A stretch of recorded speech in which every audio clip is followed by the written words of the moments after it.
The gelatine I'm using for the fairies' wings is the powdered gelatine. Now I've mixed up 1 tablespoon of water to half a teaspoon of this powdered gelatine. I've warmed it up in the microwave. It's took about less than 10 seconds to warm up. As soon as it reaches the boil, switch your microwave off. I also will need a cocktail stick and a sharp knife. Okay, so I've got the gelatine, and what I want to do, I want to show you how I did the fairies' wings that I did for the NEC cake. What I've got is I've got a template of the wing that I want to make, and I've popped it onto a piece of board, and I've put some cling film over it. Now there's a few creases in the cling film, but the main part of where the wing is going to be is nice and smooth. There's no creases in there whatsoever. Now with a cocktail stick, I'm going to run some veins into the wings, and what this is doing is it's making lines in the cling film that when the gelatine's dried, it'll pick those lines up. They're very faint, and it is just, you know, just a little bit of detailing, but it's little things like that, especially when you come to do competition cakes, that the judges are going to see and they're going to like it.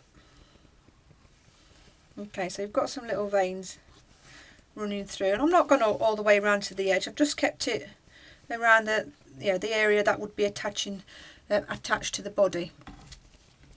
Okay, so with the gelatine, I'm just going to grab a drop, and literally I'm going to keep grabbing a drop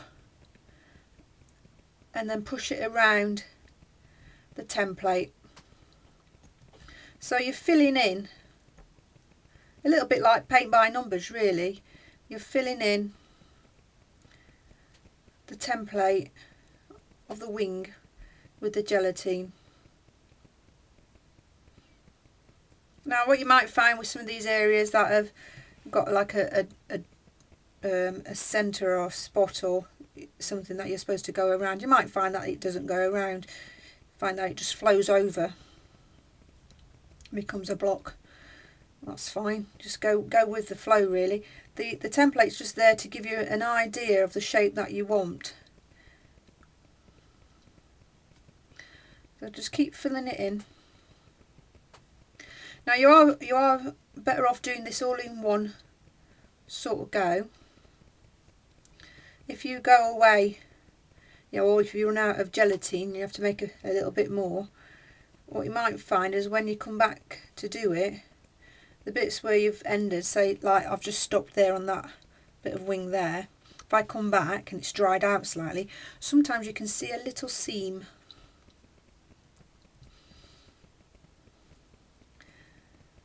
Nobody else might not see it, you know, but sometimes it's if you know it's there, especially if you can be a bit of a perfectionist. Maybe I am, but if I know it's there, sometimes it just irritates me to death. So just go around with the cocktail stick, keep picking up a drop of gelatine and fill in the whole thing. Now it'll take a while to do this. Once it's done, you want to pop it to one side, and gelatine's a funny thing, it takes forever to dry, and if you disturb it while it's drying, so if you move it somewhere else or turn it or do anything with it, sometimes it'll affect how it dries as well.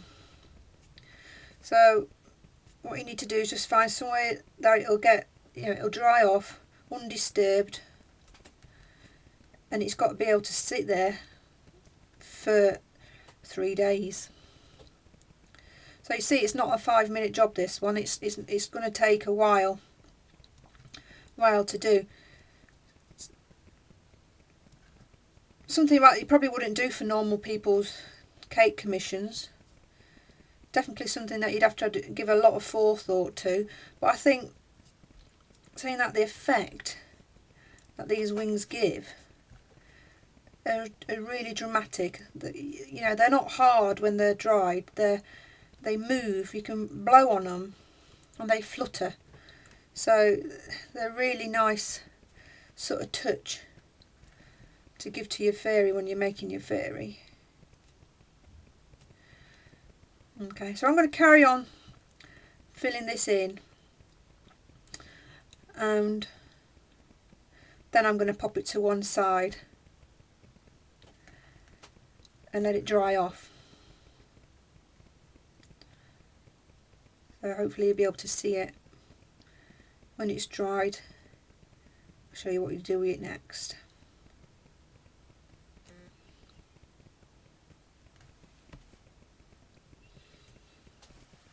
Now I've just come back to the fairy wing. It's been about 2.5 days.